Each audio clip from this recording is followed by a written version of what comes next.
Bismillahirrahmanirrahim. Assalamualaikum warahmatullahi wabarakatuh. Alhamdulillahi rabbil alamin. Wabihi nasta'inu ala umri dunya wad dini. Wassalatu wassalamu ala nabiyyina Muhammadin wa ala alihi wa ashabihi wa man tabi'ahum bi ihsanin ila yaumiddin wa ba'd.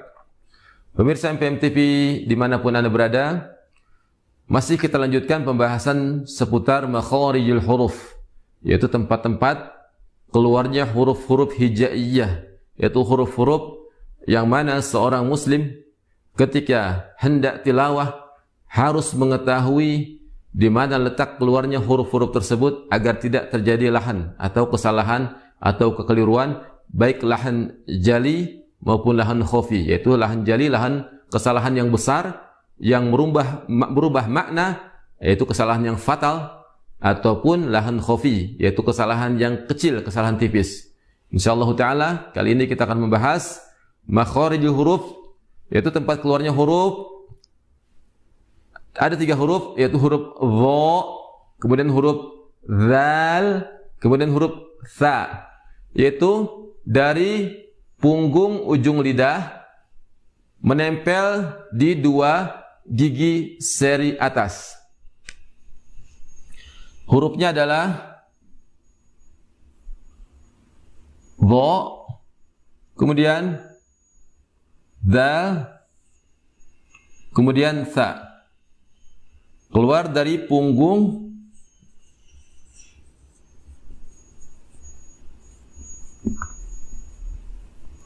ujung lidah menempel atau ditempelkan di 2 gigi seri atas.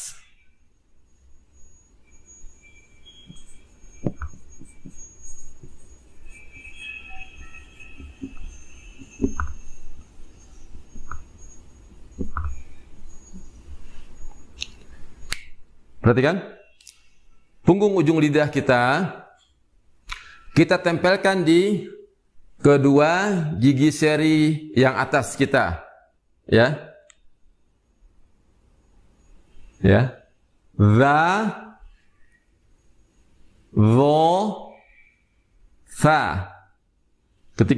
Ketiga huruf tersebut ditempelkan di punggung lidah kita, ditempelkan ke ujung gigi seri atas, namun dengan sifat berbeda, artinya bunyinya pun berbeda. Ketiga huruf tersebut tempat keluarnya sama, namun memiliki sifat-sifat yang masing-masing berbeda dan juga bunyi yang berbeda. Ya, kita praktikkan bersama-sama huruf dha.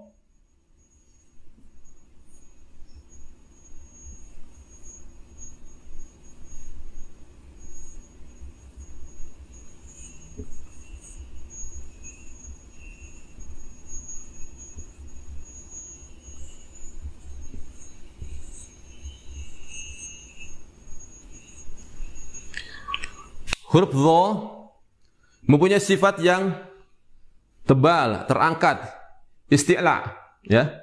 Tebal, berbeda dengan huruf dzal dan tha. Perhatikan. Dengan cara menaikkan pangkal lidah kita yang belakang, ya.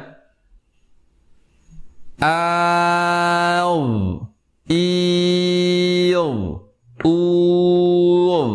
perhatikan. Au, iu, alwa, ilwi, uwu. Kemudian huruf berikutnya huruf dzal. Huruf dzal pun demikian, sama dengan huruf dha, ya. Secara makharijul huruf tempat keluarnya sama dengan huruf dha. Namun tentunya berbeda ketika dibunyikan, karena perbedaan sifat antara huruf dha dengan huruf dzal tersebut. Huruf dha itu huruf yang isti'la, yaitu huruf yang tebal, sedangkan huruf dzal huruf yang tipis atau istifal, turunnya pangkal lidah kita sehingga mengakibatkan huruf zal tersebut dibaca tipis, berbeda dengan huruf dha yang naik pangkal lidah kita sehingga tebal terdengarnya. Mari sama-sama kita praktekkan membaca huruf zal. Al, il, u, afwan, huruf zal. Perbedaannya sangat tipis. Artinya semua sifat hampir dimiliki oleh kedua huruf tersebut, dha dan zal. Hanya sifat isti'la dan istifal saja. Dha isti'la terangkat yaitu tebal, sedangkan huruf zal istifal turun. Apanya yang turun dan terangkat? Pangkal lidah kita diturunkan ketika mengucapkan huruf zal, kemudian dinaikkan ketika mengucapkan huruf dha sehingga terdengar tebal. Al, il,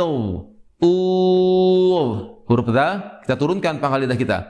Al, il, al, huruf dha. Il, huruf zal. Al, il, Yang terakhir adalah huruf sa. Huruf sa pun demikian, letak makhrajnya sama dengan kedua huruf di atas.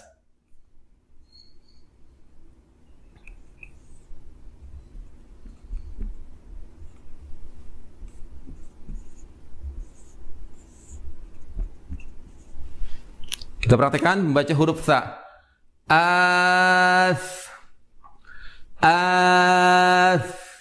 is, ya.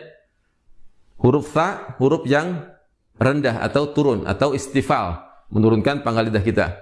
As, is, ya. Demikian pembahasan kali ini mengenai makhraj huruf yang terdapat di lidah, yaitu tepatnya di punggung lidah kita, ujung lidah kita, punggung ujung lidah. Kita tempelkan di dua gigi seri atas kita. Ya. Ada sedikit keluar sedikit, kita tempelkan dan keluarkan sedikit. Dha, huruf dha, zal. Kemudian huruf sa, ya. Semoga bisa dipraktekkan di rumah dan dilatih terus bagaimana cara mengucapkan ketiga huruf ini dengan tepat, ya, sehingga ketika kita mengucapkan atau membaca atau bertilawah, membaca Al-Quran sangat mudah, yaitu karena sering dilatih terus, ya, karena biasa. Seorang muslim ketika dibiasakan untuk terus berlatih mengucapkan makhraj huruf, untuk melatih agar bisa membaca Al-Quran dengan baik dan benar, Allah pun akan memudahkan. Yaitu barang siapa yang bersungguh-sungguh, maka kalau Allah memudahkannya, man jadda wajad, barang siapa yang bersungguh-sungguh akan dia dapati, dia akan sukses. Demikian pembahasan kali ini, insyaallah ta'ala kita lanjutkan di pembahasan setelahnya insyaallah ta'ala. Sampai ketemu di pekan yang akan datang. Subhanakallahumma wa bihamdika asyhadu an la ilaha illa anta astaghfiruka wa atubu ilaik. Wassalamualaikum warahmatullahi wabarakatuh.